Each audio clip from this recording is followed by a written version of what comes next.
तो देखो, रख दोगे।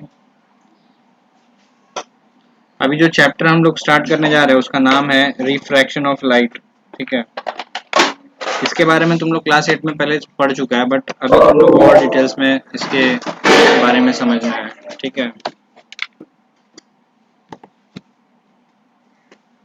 मेरा आवाज जब भी तुम लोग को नहीं सुनाई देगा तुरंत तुम लोग हमको बताना। ठीक है, ओके सर।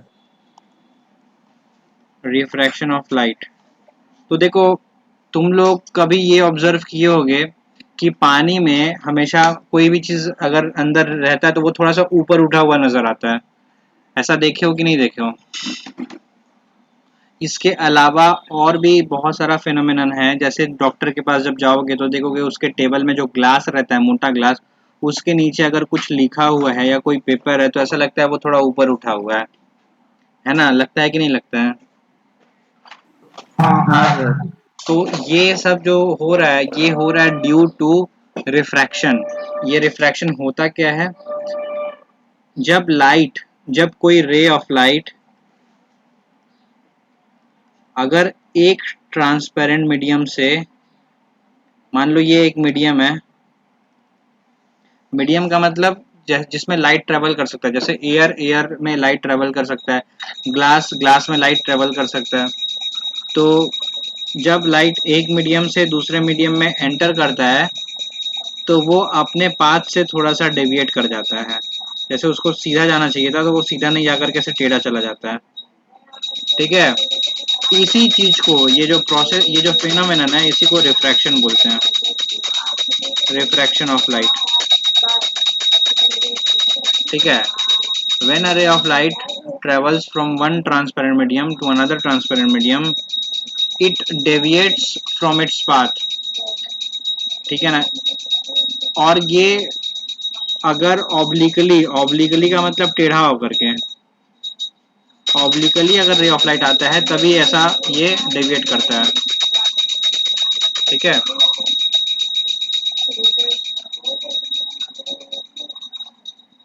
समझे कि नहीं समझे? हाँ सर।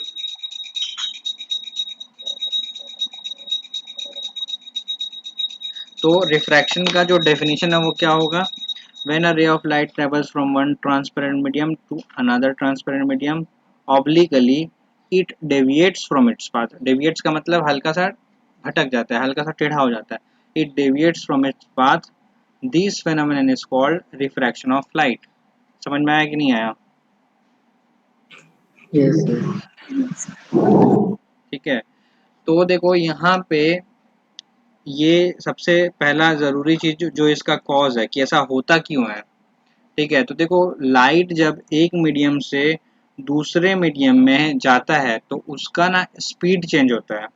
लाइट एक इलेक्ट्रोमैग्नेटिक वेव है।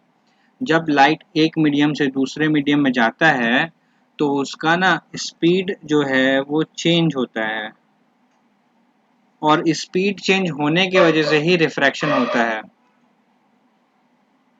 ठीक है, लाइट एक इलेक्ट्रोमैग्नेटिक वेव है,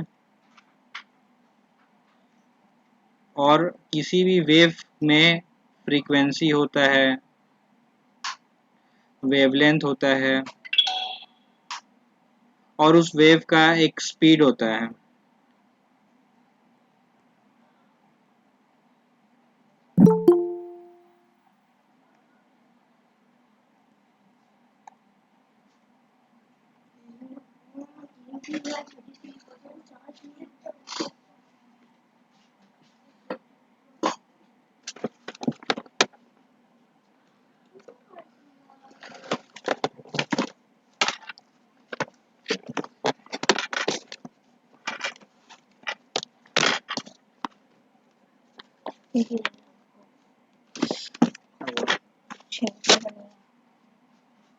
तो देखो तुम सर लोग, आज क्या करा रहे हैं? हम तो रिफ्रैक्शन करा रहे हैं। तो तो लाइट जब, स्टार्ट कर दिए। हाँ स्टार्ट कर दिए हैं। इलेक्ट्रोमैग्नेटिक वेव, फ्रीक्वेंसी होता है, वेवलेंथ होता है, स्पीड होता है, लेकिन यहाँ पे फ्रीक्वेंसी चेंज नहीं होता है। लाइट का जो फ्रीक्वेंसी है उसके सोर्स पे डिपेंड करता है। अगर सोर्स एक है तो उसका फ्रीक्वेंसी हमेशा सेम रहेगा।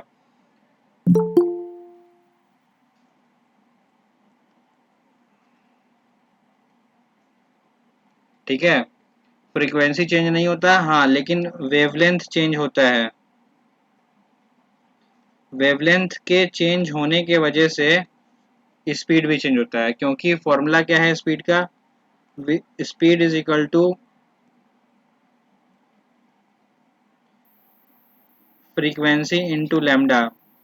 ये देखो, यहाँ पे v का मतलब है वेलोसिटी, वेलोसिटी ऑफ वेव, और इसका मतलब है फ्रीक्वेंसी,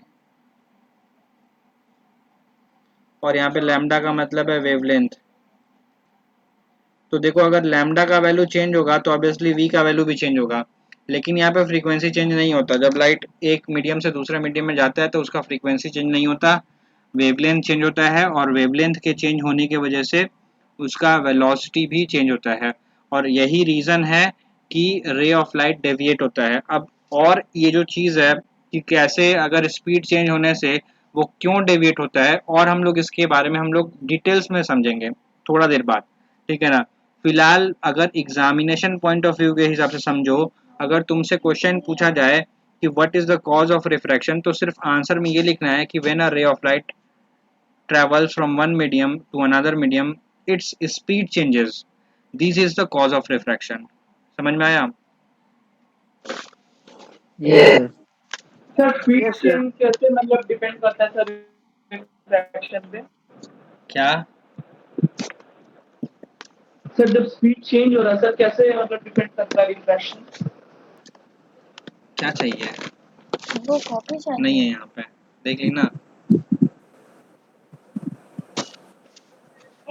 तुमको अभी गाड़ी देखे हो रास्ता में चलते हुए? हाँ सर। तो गाड़ी जब खाली रास्ता में जाता है तो एकदम स्पीड में चलता है। अभी भीड़ भाड़ इलाका में चला जाएगा तो क्या होगा? स्पीड जा पाएगा? नहीं सर। तो वही सेम सेम चीज लाइट के ऊपर भी एप्लीकेबल है ना। मान लो लाइट एयर में ट्रेवल कर रहा है तो पार्टिकल कम है, तो वो एकदम जा रहा है एकदम स्पीड में, लेकिन अगर वाटर में ट्रेवल करेगा तो ऑब्वियसली वाटर में पार्टिकल्स क्लोज है, तो वहाँ पे स्पीड चेंज होगा ना उसका। अब ऐसा हाँ थोड़ी है सर। सेम स्पीड से जाएगा। ठीक इसलिए वो है, रिफ्रैक्ट करेगा सर।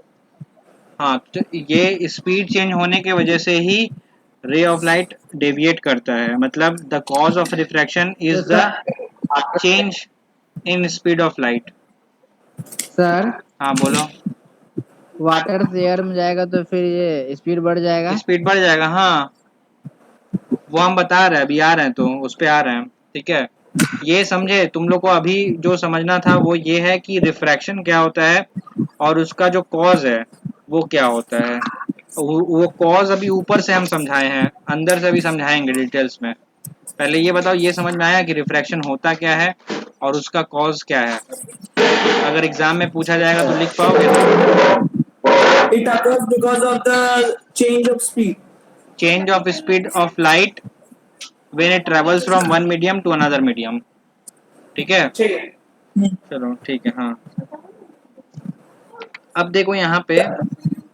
सर एक जो चीज पूछना है हाँ सर, पूछो पूछो। मीडियम मीडियम कौन है सर? Tensor, rarer. एक मिनट रुको रुको, आ रहा है, उस पे आ रहे हैं। अभी हम फिलहाल ट्रांसपेरेंट मीडियम बताए थे, जब तुम तो क्लास लेट से ज्वाइन किया है। ट्रांसपेरेंट मीडियम, ट्रांसपेरेंट मीडियम का मतलब जिसमें लाइट ट्रेवल कर सकता है। ठीक है, समझे कि नहीं? हाँ सर। हाँ, अब तुम लोग को हम समझा रहे हैं कि ऑप्टिकल मीडियम का मतलब क्या होता है। देखो, ऑप्टिकल मीडियम का मतलब भी सेम ही है जो ट्रांसपेरेंट मीडियम का मतलब है, कुछ भी डिफरेंस नहीं है। ऑप्टिकल देखो, वर्ड, ये जो वर्ड है ना ऑप्टिक, ऑप्टिक्स का मतलब वो लाइट से रिलेटेड है। ठीक है, और ऑप्टिकल मीडियम का मतलब जिसमें लाइट ट्रेवल कर सकता है, सेम एज ट्रांसपेरेंट मीडियम। ठीक है ना? अब देखो, अब यहाँ पे हम लोग डिस्कस करेंगे ऑप्टिकली डेंसर मीडियम और ऑप्टिकली रेयरर मीडियम। यहाँ पे सबसे पहले तुम लोग को ये दो टर्म्स के बारे में समझना होगा। ऑप्टिकली डेंसर मीडियम का मतलब एक ऐसा मीडियम जिसमें लाइट ट्रेवल करता है लेकिन थोड़ा स्लो करता है, और ऑप्टिकली रेयर मीडियम का मतलब जिसमें लाइट थोड़ा फास्ट ट्रेवल करता है।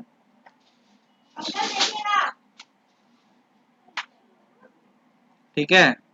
फॉर एग्जाम्पल अगर हम लोग दो मीडियम को कंपेयर करें तो जैसे एग्जाम्पल के तौर पे एयर और वाटर के केस में, एयर ऑप्टिकली रेयर मीडियम है और वाटर ऑप्टिकली डेंसर मीडियम है। ये बात समझ में आया? डेंसर मीडियम का मतलब जिसमें लाइट का स्पीड कम होगा, और रेयर मीडियम सर मतलब, सर हाँ बोलो। सर आप जो बोले ऑप्टिकली, सर आप ऑप्टिकली क्यों यूज कर रहे हैं? ऑप्टिकली का मतलब हो गया इन टर्म्स ऑफ लाइट, समझा? हाँ in terms of light. Optically denser medium का मतलब, डेंसर मीडियम का मतलब हो गया, अगर हम सिर्फ डेंसर मीडियम का बात करें तो डेंसिटी का मतलब होता है मास पर यूनिट वॉल्यूम, लेकिन हम लोग यहाँ पे वो नहीं पढ़ रहे हैं, हम लोग यहाँ पे ये पढ़ रहे हैं लाइट के टर्म्स में। ऑप्टिकली डेंसर मीडियम का मतलब हुआ कि एक ऐसा मीडियम जिसमें लाइट थोड़ा स्लो होता है, लाइट का स्पीड कम होता है, और ऑप्टिकली रेयर मीडियम का मतलब एक ऐसा मीडियम जिसमें लाइट जो है फास्ट जाता है, लाइट का स्पीड उसमें ज़्यादा होता है। ठीक है, हम यहाँ लिख दे रहे हैं ऑप्टिकली डेंसर मीडियम का मतलब speed of light, a medium in which speed of light is less. और ये क्या है? ऑप्टिकली रेयर मीडियम एक ऐसा medium in which speed of light is more. समझ में आया कि नहीं आया? क्या? क्या आया समझ में कि हाँ नहीं? सर समझ में आ गया। हाँ हाँ, बस, समझ में आ ठीक गया। ठीक ठीक। अब देखो जनरली क्या होता है, इन जनरल जो मीडियम डेंसर मीडियम, यहाँ पे डेंसर मीडियम का मतलब हम मास डेंसिटी का बात कर रहे हैं, जो डेंसिटी मास बाई वॉल्यूम होता है उसका बात कर रहे हैं। डेंसर मीडियम ही ऑप्टिकली डेंसर भी होगा, बट ऐसा हमेशा नहीं होता। अब पहले एक एग्जांपल लेते हैं, जैसा कि पहले एक एग्जांपल बता चुके हैं वाटर का और एयर का, दोनों में से किसका डेंसिटी ज़्यादा है, मास डेंसिटी किसका ज़्यादा है? ऑब्वियसली वाटर का ज़्यादा है, ठीक है ना? और लाइट के टर्म्स में भी अगर हम लोग देखें ऑप्टिकली डेंसर भी वाटर है, तो ज़्यादातर केसेस में क्या होता है कि जो मीडियम डेंसर मीडियम होता है उसमें लाइट का स्पीड वैसे भी कम होता है, तो इसका मतलब in general denser medium is optically denser medium. Mass density जिसका ज़्यादा है उसका ऑप्टिकल डेंसिटी भी ज़्यादा होगा। बात समझ में आया सबको? मास डेंसिटी का मतलब ये है, मास डेंसिटी का मतलब हो गया मास पर यूनिट वॉल्यूम, ये वाला। तो जिसका मास डेंसिटी ज़्यादा होता है जनरली उसका ऑप्टिकली वो ज़्यादा डेंसर मीडियम होता है, लेकिन हमेशा ऐसा नहीं होता। एग्जाम्पल डेफिनेटली हम बताएंगे। एग्जाम्पल के तौर पे तुम ही लोग हमको बताओ कि वाटर और केरोसिन में अगर दोनों को एक साथ रखा जाए एक ही बीकर में, तो बताओ कौन ऊपर फ्लोट करता है? तुम लोग देखा भी होगा केरोसिन केरोसिन केरोसिन, क्योंकि ऑब्वियसली केरोसिन का जो मास डेंसिटी है, होता है। केरोसिन का जो मास डेंसिटी है वो कम है। ध्यान देना क्या बोल रहे हैं, केरोसिन का मास डेंसिटी कम है, लेकिन अगर लाइट के टर्म्स में हम लोग बात करें तो यहाँ पे क्या होगा,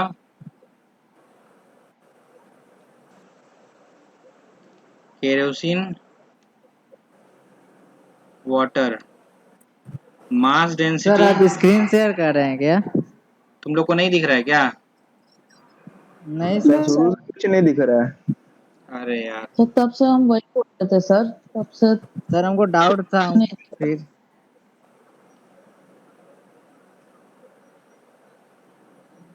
सर क्या बोले थे सर? केरोसिन। तो इसके पहले भी जो जो दिखा है वो सब भी नहीं दिख रहा था कुछ भी। कोई बात नहीं है, हम ये रिकॉर्ड कर रहे हैं, ठीक है? देख लेना, ठीक है? मास डेंसिटी जो है वो केरोसिन का कम होता है और वही चीज मास डेंसिटी वाटर का ज़्यादा होता है, लेकिन लाइट का जो स्पीड है, speed of light is less in kerosene. Light का स्पीड केरोसिन में कम होता है और speed of light in water is more than kerosene, then the speed of light in kerosene. तो फिर उस हिसाब से ऑप्टिकली कौन डेंसर हुआ, केरोसिन या वाटर?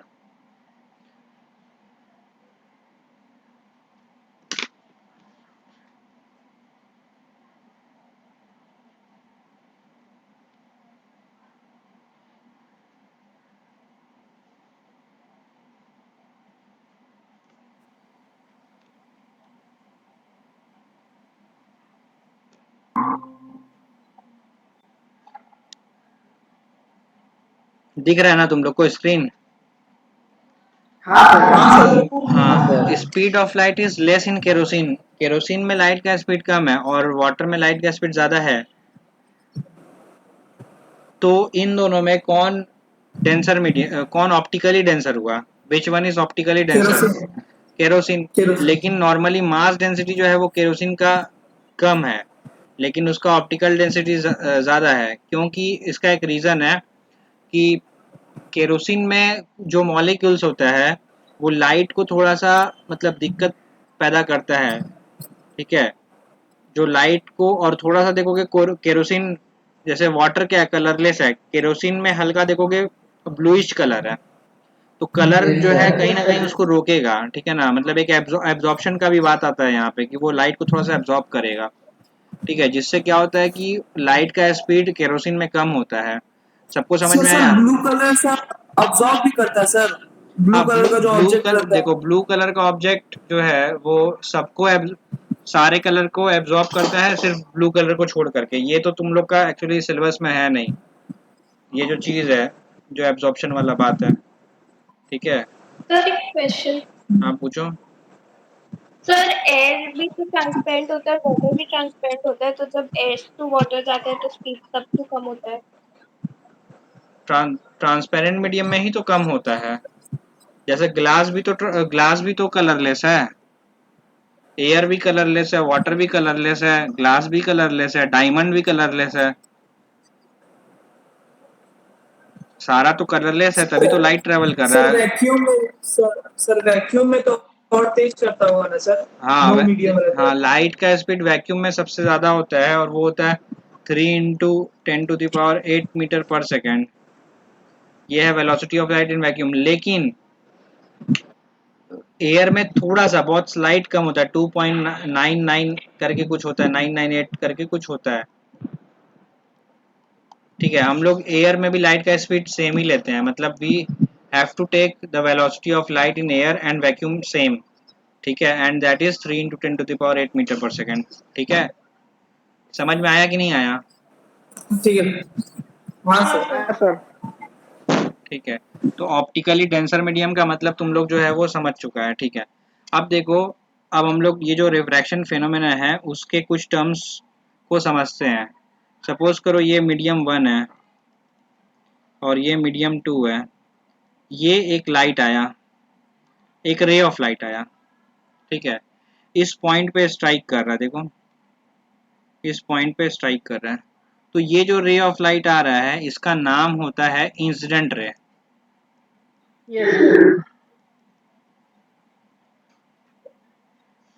और ये रे ऑफ लाइट को जाना चाहिए था ऐसे स्ट्रेट, है ना?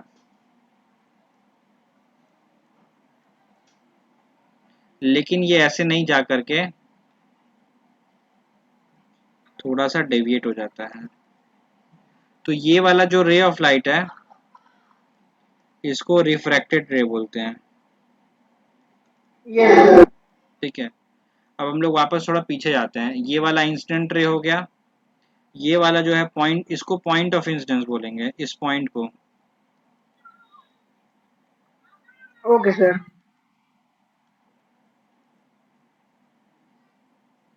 और इस पॉइंट पे अगर ये वाले सरफेस के ऊपर हम लोग एक परपेंडिकुलर ड्रॉप करें, देखो जो डॉटेड लाइन दिख रहा है तुम लोग को, हाँ इसको हम लोग बोलते हैं नॉर्मल। तो अभी तक तुम लोग को क्या क्या पता चला? अभी तक तुम लोग को पता चल गया है इंसिडेंट रे, ठीक है, फिर उसके बाद पॉइंट ऑफ इंसिडेंस, फिर नॉर्मल, और इधर पे रिफ्रैक्टेड रे। 4 चीज पता चल गया है कि नहीं? सर। ये देखो ये angle, the angle between incident ray and normal is called angle of incidence, और हम लोग उसको स्मॉल आई से डिनोट करते हैं।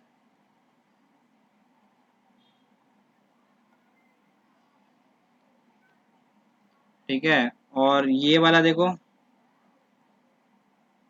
स्मॉल आर, यहाँ पे स्मॉल आर क्या है? Angle of refraction.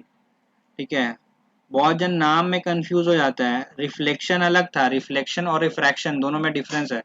रिफ्लेक्शन में हम लोग ये एल रिफ्लेक्शन, और ये क्या है? रिफ्रैक्शन। आया बात समझ में? हम्म। सर रिफ्रैक्शन में सर पहले मीडियम से दूसरे मीडियम में जाता है सर, रिफ्लेक्शन में डायरेक्ट रिफ्लेक्ट हो जाता है। हाँ, टकरा करके वापस अपने मीडियम में आ जाता है। तो यहाँ पे रिफ्रैक्शन क्या होता है? रिफ्रैक्शन में क्या होता है? एक मीडियम से दूसरे मीडियम में जाता है और जो रे ऑफ लाइट है वो अपने पाथ से थोड़ा सा डेविएट हो जाता है। ठीक है, जो भी है। तो देखो यहाँ पे, यहाँ तक समझ में आ चुका है तुम लोग को? ये वाला पार्ट, ये वाला, ये जो एंगल देख रहे हो, ये डायरेक्शन ऑफ इंसिडेंट रे है। देखो ये जो डॉटेड लाइन हम बनाए, ये डायरेक्शन ऑफ इंसिडेंट रे है, और ये रिफ्रैक्टेड रे। इन दोनों के बीच का एंगल को हम लोग एंगल ऑफ डेविएशन बोलेंगे। ये वाला एंगल, एंगल ऑफ डेविएशन मतलब इतना ही एंगल डेविएट हो रहा है। समझ में आ रहा है कि नहीं आ रहा है? बोलो।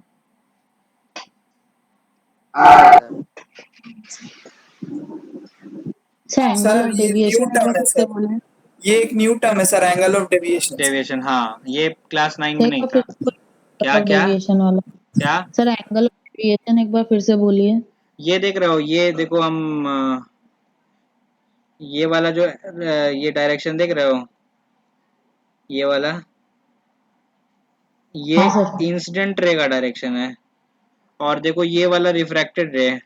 इन दोनों के बीच का जो एंगल देख रहे हो, ये वाला, हाँ सर। ये वाला एंगल जो है, ये हो गया ये डेल, मतलब एंगल ऑफ डेविएशन, मतलब कितना डेविएट कर रहा है। जैसे सीधा जा रहा था थोड़ा सा तो उन दोनों के बीच में जो एंगल है उसी को तो एंगल ऑफ डेविएशन बोला जा रहा है यहाँ पे। समझे? हाँ सर। हाँ। हाँ सर। अब यहाँ पे देखो एक चीज ऑब्जर्व करो कि जैसे कि डेफिनेशन क्या होगा? The angle between incident ray and refracted रे। Okay incident ray sir. का डायरेक्शन ये है और रिफ्रैक्टेड रे ये है, ये दोनों के बीच का angle, angle of deviation. The angle between incident ray and refracted रे। अब एक चीज यहाँ पे ऑब्जर्व करो कि ये जो आई है और जो ये वाला पार्ट है, देखो दोनों इक्वल है, वर्टिकली अपोजिट। देखो ये नॉर्मल है ब्लू वाला, ये इंसिडेंट रे, और बीच में यहाँ से ये देखो ऐसा है ना, ये आर है, ये डेल है, और ये वाला देखो आई है। तो देखो ये जो आई है और ये जो ये वाला, दोनों, ये दोनों एंगल इक्वल है ना, वर्टिकली अपोजिट। देखो ये एंगल और ये एंगल वर्टिकली अपोजिट है। Yes sir. तो हम लोग ऐसा लिख सकते हैं that I is equal to del plus R, है ना? I is equal to R plus del, ऐसा लिख सकते हैं। सर डेल क्यों लिख रहे हैं? क्या? और डेल मतलब डेविएशन। हाँ, डेविएशन, एंगल ऑफ डेविएशन है। और देखो एक चीज तुम लोग को याद रखना पड़ेगा कि जैसे तुम लोग को पता है कि हाँ, लाइट एक मीडियम से दूसरे मीडियम में जाता है तो वो अपने पाथ से डेविएट होता है, लेकिन कब वो नॉर्मल के करीब आएगा, कब वो नॉर्मल से दूर जाएगा, ये बात हम लोग को कैसे याद रहेगा? तो उसके लिए देखो एक तरीका है याद रखने का, ड्रॉ। इस वर्ड को याद रखो, ड्रॉ। क्या? ड्रॉ। डी मतलब डेंसर, और आर मतलब रेरर। डेंसर से रेरर में जब जाएगा, denser to rarer, away, AW, away, away from the normal. Denser से रेरर में जब जाएगा तो वो नॉर्मल से दूर हो जाएगा। डेंसर से जब रेरर में जाएगा तो क्या होगा, वो नॉर्मल से दूर हो जाएगा। समझ हाँ, तो ऑब्वियसली जो इसका उल्टा होगा, मतलब रेरर से जब डेंसर में जाएगा तो ऑब्वियसली नॉर्मल के करीब हो जाएगा ना, towards the normal, yes sir. Towards the normal.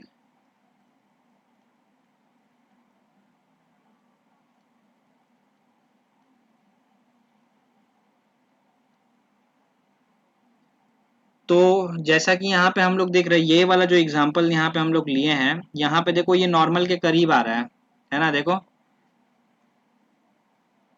हाँ सर। ये नॉर्मल है और रे ऑफ लाइट नॉर्मल के थोड़ा सा करीब आ रहा है। तो इस केस में हम लोग ये बोल सकते हैं कि यहाँ पे रे ऑफ लाइट रेरर मीडियम से डेंसर मीडियम में जा डेंसर रहा है। मीडियम में है। ठीक है, रेरर मीडियम से क्या हो रहा है, डेंसर मीडियम में आ रहा है। यस ठीक है, सर। यहाँ तक सबको क्लियर हुआ कि नहीं? चंचल, यस सर। यस क्लियर है सर। तो क्या होगा ना, जब लाइट जब डेंसर मीडियम से रेरर मीडियम में जाएगा तब क्या होगा, तब देखो ध्यान से। हाँ,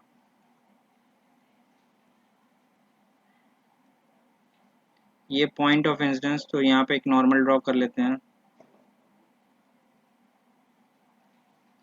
डेंसर टू रेरर, तो फिर क्या होगा, अवे फ्रॉम द नॉर्मल। इसको जाना चाहिए था ऐसे, लेकिन ये ऐसे नहीं जाएगा, ऐसे चला जाएगा। ठीक है, यहाँ पे एंगल ऑफ इंसिडेंस ये वाला, यहाँ पे एंगल ऑफ रिफ्रैक्शन ये वाला, और ये वाला एंगल एंगल ऑफ डेविएशन हो गया। देखो जो रेड वाला है, हाँ सर। रेड, ये इंसिडेंट रे और ये रिफ्रैक्टेड रे, दोनों के बीच का एंगल एंगल ऑफ डेविएशन। यहाँ पे देखो ये वाला एंगल क्या होगा, बता सकते हो कोई? ये वाला एंगल ब्लू वाला जो हम बनाए हैं, सर किसके, वो तो एंगल ऑफ रिफ्रैक्शन होगा ना। कौन सा एंगल? सर आप जो बोल रहे हैं मतलब नॉर्मल और इंसिडेंट। क्या बोल रहे हो तुम? सर बोल रहे हैं कि नॉर्मल और डायरेक्शन ऑफ इंसिडेंट रे ना, उन दोनों बीच का ना। नहीं, हाँ, तो उन दोनों के बीच का एंगल कितना होगा?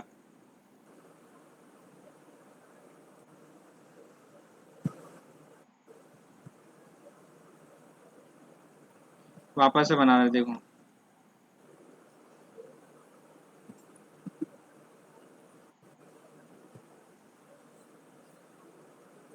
ये डेंसर मीडियम, ये रेरर मीडियम।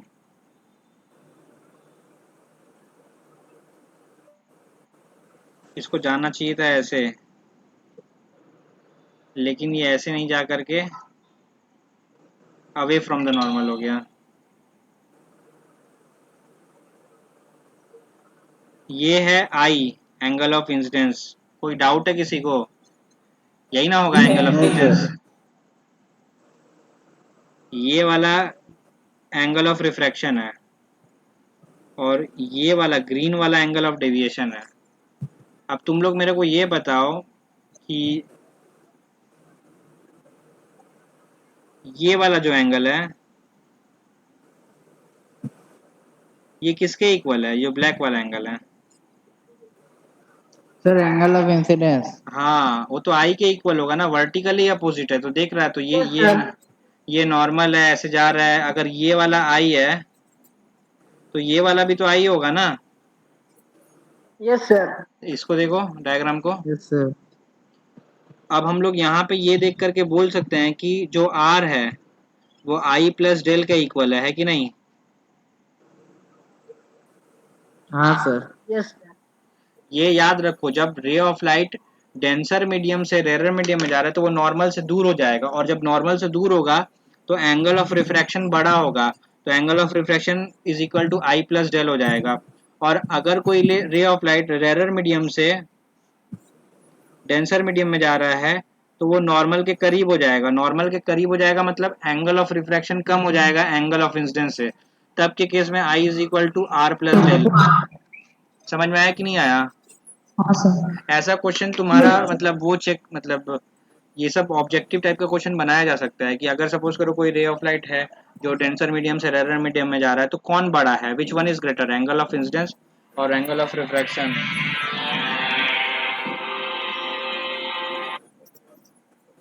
हेलो, हाँ भाई, हमारे घर पे हैं। हाँ, हम लोग कभी यहाँ रहत नहीं रहीला मतलब आधा एक घंटा हो जाएगा फिर चल जाएगा।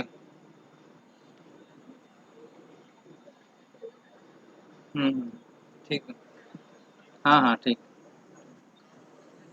हाँ पढ़ाती ऑनलाइन पढ़ाती ना, वो तो देख जब खुली तभी हुई, अभी जब तक बंद है।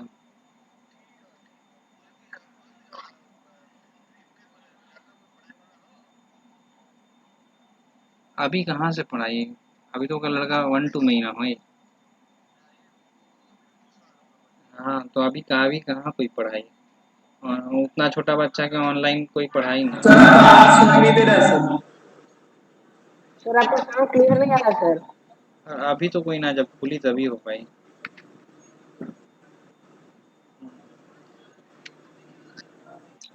हाँ हाँ ठीक है, हम बताते हैं। ठीक है।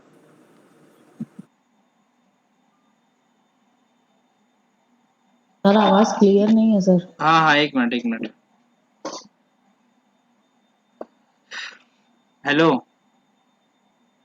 हाँ सर अब आवाज आ अब रहा आ है। रहा ना, ठीक है। हाँ तो वही हम बोल रहे थे कि अगर मान लो ray of light rarer medium से डेंसर मीडियम में आता है तो वो नॉर्मल के करीब हो जाएगा। हाँ सर।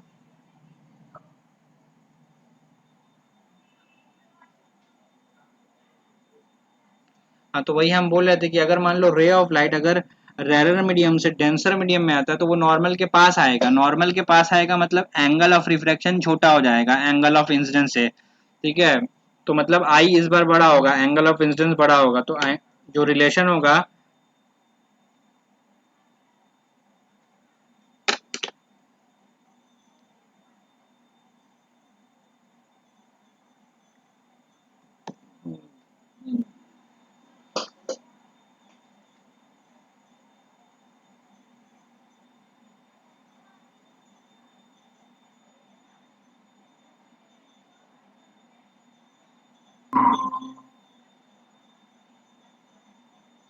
हाँ तो देखो वही हम बोल रहे थे कि अगर मान लो कोई रे ऑफ लाइट अगर रेरर मीडियम से डेंसर मीडियम में आता है तो वो नॉर्मल के क्या हो जाएगा, पास आएगा। नॉर्मल के पास आएगा मतलब एंगल ऑफ रिफ्रैक्शन छोटा होगा एंगल ऑफ इंसिडेंस से, ठीक है। एंगल ऑफ इंसिडेंस जो है वो एंगल ऑफ रिफ्रैक्शन से बड़ा होगा, तो दोनों के बीच का जो रिलेशन होगा ये हो जाएगा I is equal to R plus del. ये तब होगा जब ray of light rarer medium से डेंसर मीडियम में जा रहा है, ठीक है। तो ये वाला केस में, और जब डेंसर से रेरर में जाएगा तो अवे हो जाएगा। अवे हो जाएगा मतलब एंगल ऑफ रिफ्रैक्शन बड़ा हो जाएगा, और तब के केस में ये हो जाएगा, ठीक है। हाँ सर। हाँ सर। चलो ठीक है।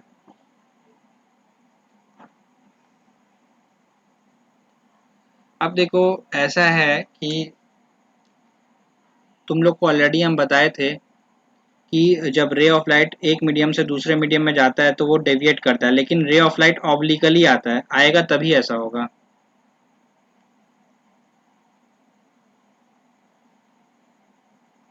ऐसे टेढ़ा होकर के आएगा तभी आएगा, ठीक है ना, तभी वो अपने पाथ से डेविएट करेगा। तो अगर कोई रे ऑफ लाइट अगर परपेंडिकुलरली ऐसे आता है तो विदाउट डेविएशन सीधा चला जाता है। मान लो ये मीडियम 1 है और ये मीडियम 2 है।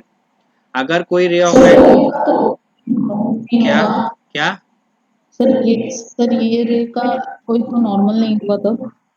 क्या बोल रहे हो, कुछ समझ में नहीं आ रहा है। सर ये वाले रे का तो नॉर्मल नहीं होगा तब? क्यों नहीं नॉर्मल होगा, सब समझा रहे हो। अगर कोई रे ऑफ लाइट जो है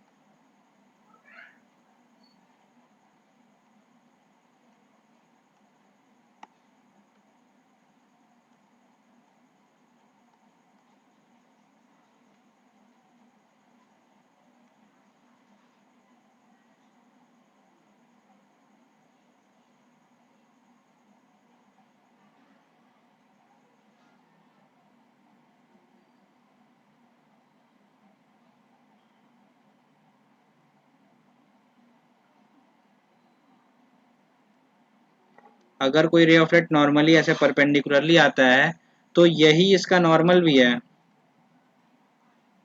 और यही इसका यही माने इंसिडेंट रे भी है। हम लोग बोल सकते हैं यहाँ पे कि जो एंगल ऑफ इंसिडेंस है वो कितना हो जाएगा, 0। और इस केस में एंगल ऑफ रिफ्रैक्शन भी 0 होगा जी। क्योंकि यही वाला रिफ्रैक्टेड रे भी है।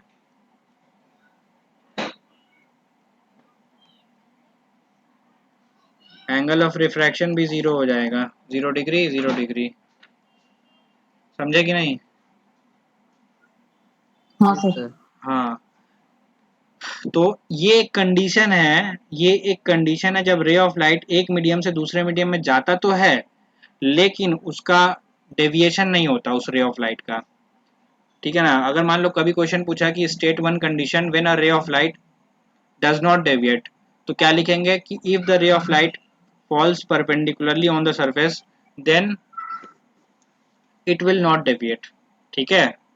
एक और कंडीशन है जब किसी एक मीडियम से दूसरे मीडियम में लाइट जाता है फिर भी डेविएट नहीं करता, ऑब्लिकली भी होने पे तब भी। जैसे मान लो ये मीडियम 1 है और ये मीडियम 2 है, रे ऑफ लाइट ऐसे आया विदाउट डिवीजन सीधा चला गया। पता है ये कब पॉसिबल है ऐसा? जब दोनों मीडियम का ऑप्टिकल डेंसिटी सेम होगा। अगर दोनों में लाइट का स्पीड अगर सेम होगा तो ऑब्वियसली वो विदाउट डिवीजन सीधा चला जाएगा। समझ में आया क्या बोले? हाँ, और ये जो पहला वाला केस है जिसमें लाइट बिना डेविएट किए चला जा रहा है, जब रे ऑफ लाइट परपेंडिकुलरली आ रहा है, तो क्या यहाँ पे स्पीड चेंज नहीं हो रहा है? यहाँ पे भी स्पीड चेंज हो रहा है लेकिन यहाँ पे डेविएट नहीं हो रहा है। उसका एक रीजन है और वही रीजन हम तुम लोग को बताएंगे अभी। जब हम बताए नहीं थे कि तुम लोग को फिलहाल ये याद रखना है कि the cause of refraction is that the speed of light changes when it travels from one medium to another. बस इतना ही लिखना है एग्जाम में, लेकिन इसके बारे में डिटेल्स में बुक में भी नहीं दिया है कि क्यों स्पीड चेंज होता है और क्यों जो है इस टाइम क्यों नहीं डेविएशन होता, यहाँ पे डेविएशन क्यों नहीं होता। यहाँ पे भी तो स्पीड चेंज हो रहा है। ठीक है, बात समझ में आया? तो अब ये चीज को हम लोग डिस्कस करेंगे कि आखिर क्यों ऐसा हो रहा है। क्या? सर सेकेंड केस में स्पीड चेंज होगा? नहीं, वही तो बोल रहा है ना कि इसमें लाइट ऑब्लिकली जा रहा है। दोनों मीडियम का अगर ऑप्टिकली डेंसिटी सेम होगा तो यहाँ पे स्पीड चेंज नहीं होगा। अगर सपोज करो ऐसा क्वेश्चन आता है कि state to conditions when a ray of light does not deviate, तो ये पहला कंडीशन है और ये दूसरा कंडीशन है। ठीक है सर। तो पहला कंडीशन में लिखेंगे कि when the ray of light falls perpendicularly on the surface it does not deviate. और दूसरा लिखेंगे कि when a ray of light travels from one medium to another medium if the optical density of both the medium are same then the light will not deviate। समझ में आ गया? अगर तुम लोग इस तरह से डायग्राम बना के लिखोगे ना तो फिर क्या होगा, मार्क्स पूरा पूरा मिलेगा। अगर दो दो मार्क्स का रहेगा तो पूरा अच्छा से मिलेगा। ठीक है, लेकिन हाँ डायग्राम को बहुत सुंदर भी मत बना देना क्योंकि टाइम लगता है इस सब में। अब देखो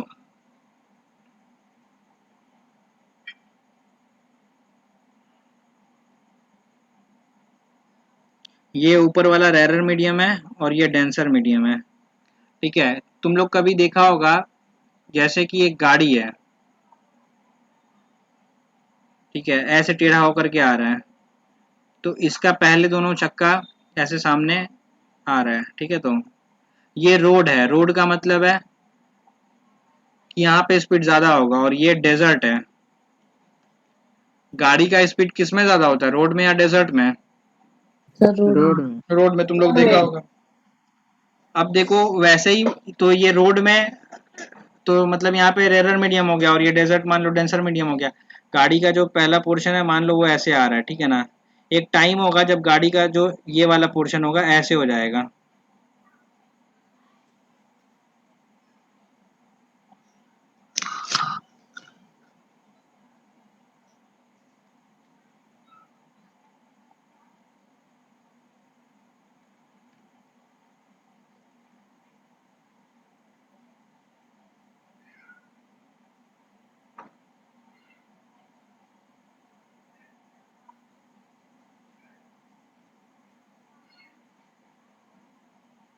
ठीक है, देखो ऐसा।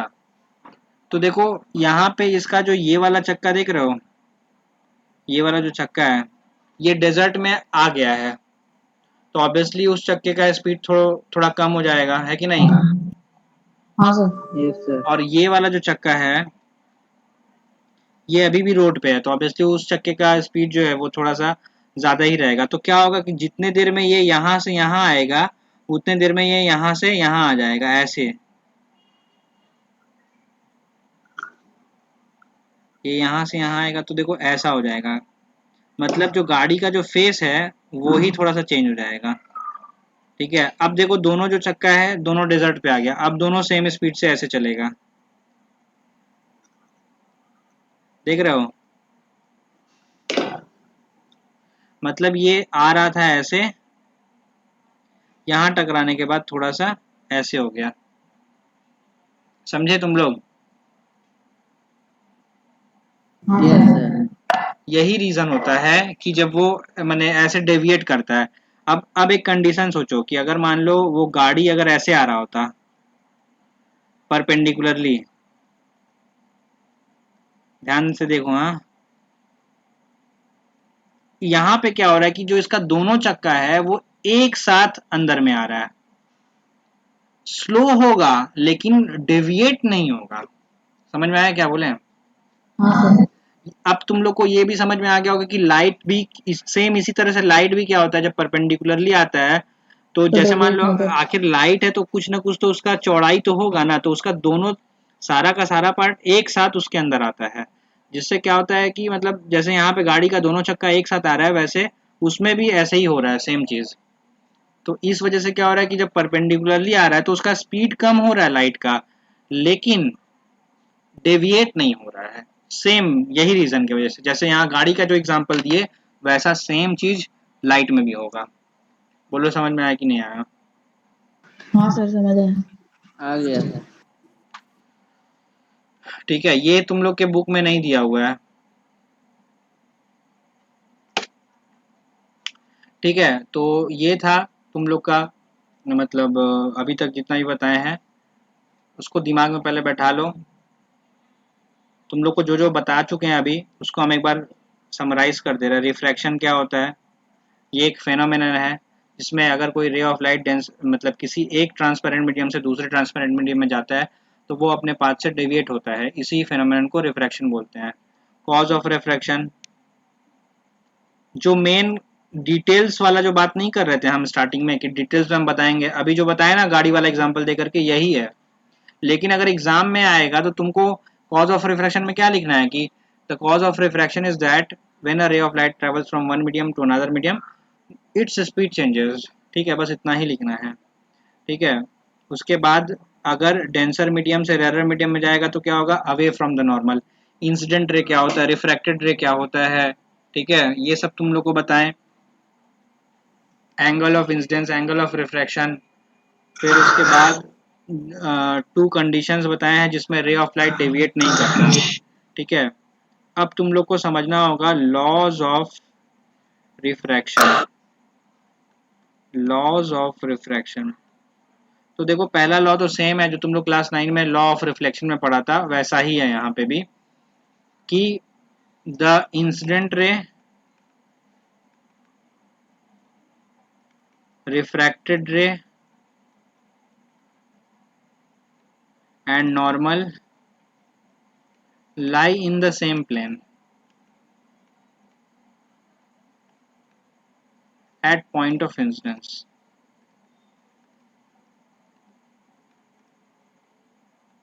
अब इसका जो दूसरा लॉ है ये थोड़ा सा डिफरेंट है, ठीक है, और थोड़ा लंबा भी है। तो दूसरा लॉ जो है देखो यहाँ पे लिख रहे हैं, the ratio of sine of angle of incidence to sine of angle of refraction is a constant quantity which is called refractive index of first medium with respect to second medium.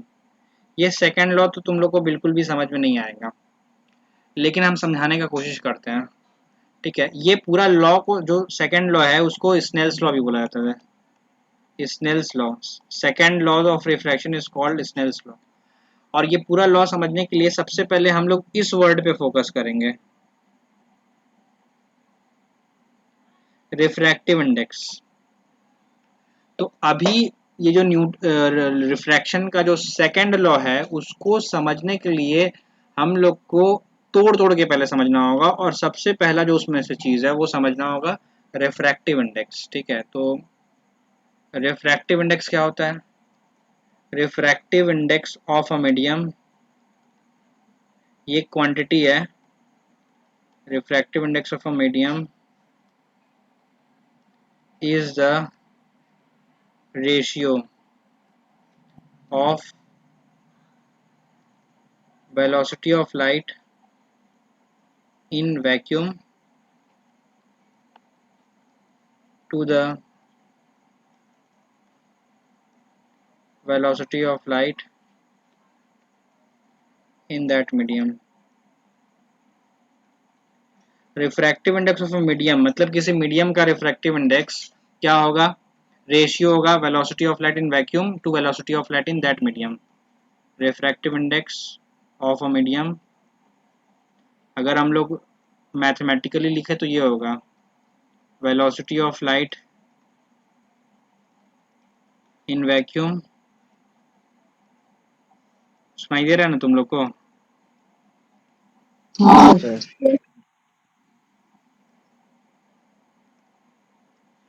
Velocity of light in vacuum to the velocity of light in that medium. तो यहाँ पे vacuum में जो light का speed है ये तो हमेशा फिक्स्ड होगा, और उसका वैल्यू क्या होगा? 3 × 10⁸ मीटर पर सेकेंड, ठीक है। अब मान लो हम लोग को निकालना है रिफ्रैक्टिव इंडेक्स किसी मीडियम का, मान लो वाटर का निकालना है।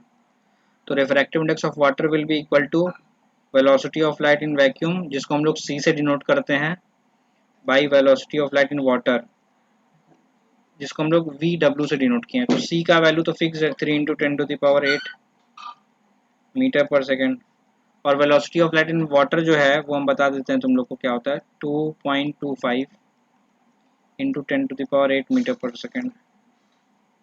2.25 × 10⁸ मीटर पर सेकेंड।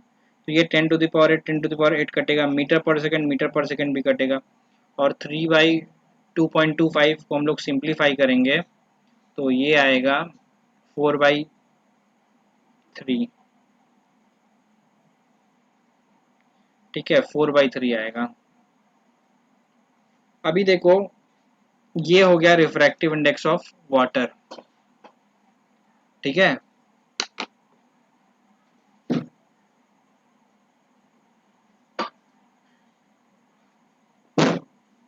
समझ में आया यहाँ तक?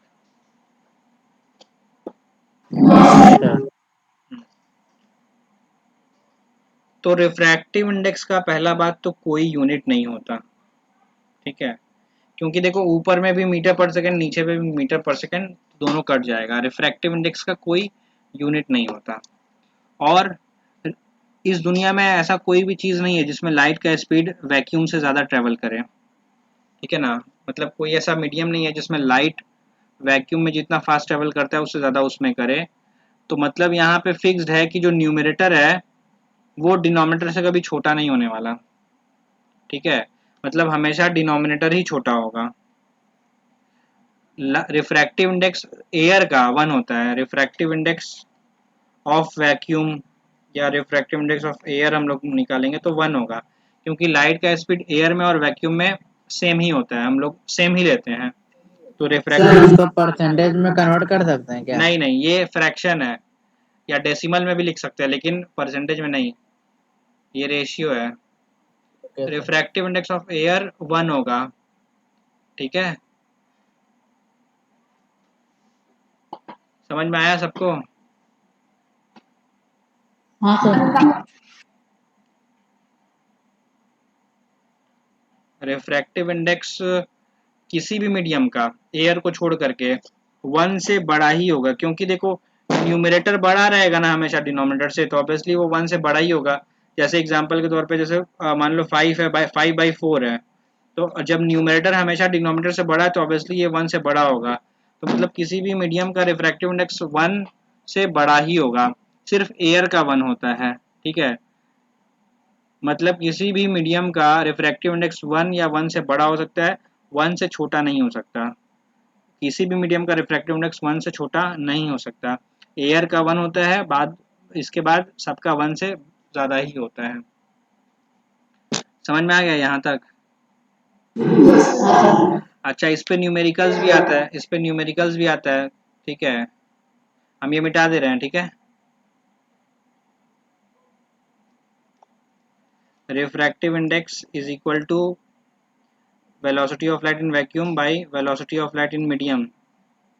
तो यहाँ पे 3 क्वांटिटी में से कोई एक दिया रहेगा, सी तो तुमको पता है 3 × ये तो तुमको याद ही रखना पड़ेगा।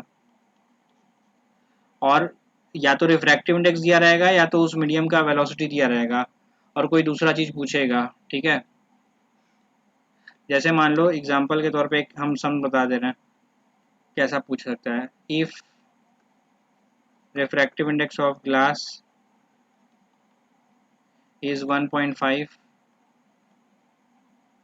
व्हाट इज़, तुम लोग ट्राई करना, हाँ, what is the velocity of light in glass, try करो। सर क्या लिखे? If refractive index of. Glass is 1.5, हाँ sir. What is the velocity of light in glass.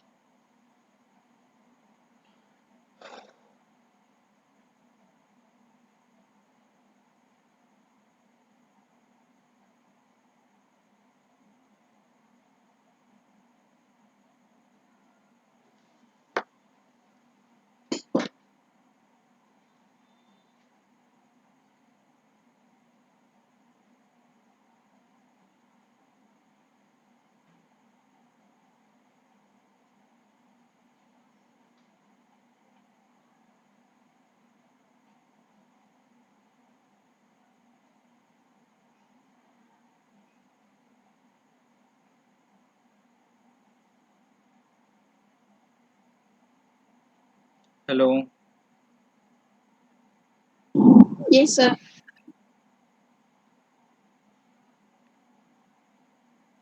ठीक है, यहाँ तक समझ में आ गया?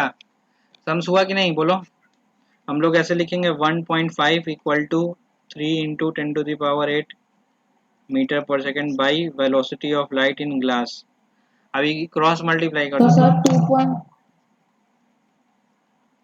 ये आ जाएगा, देखो 1.5 को इधर भेजेंगे, इसको इधर भेजेंगे, तो 3/1.5 तो 2 ही आएगा, ठीक है। हाँ सर। यहाँ तक समझ में आ गया? तो हाँ ठीक है, तो आज इतना ही क्लास रखते हैं। सर, रिकॉर्डिंग भेज दीजिएगा सर, हाँ, पहले का रिकॉर्डिंग जो। भी भेज देंगे, और तुम लोग का ये क्लास संडे को भी होगा लाइट का, ठीक है। Okay sir.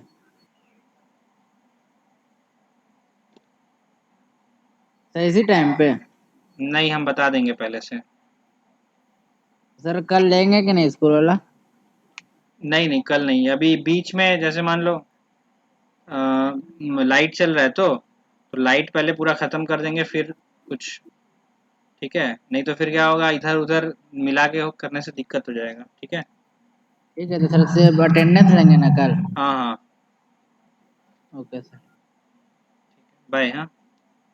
सब लोग को समझ में बाय आया ना? सर। किसी को कोई डाउट भी है?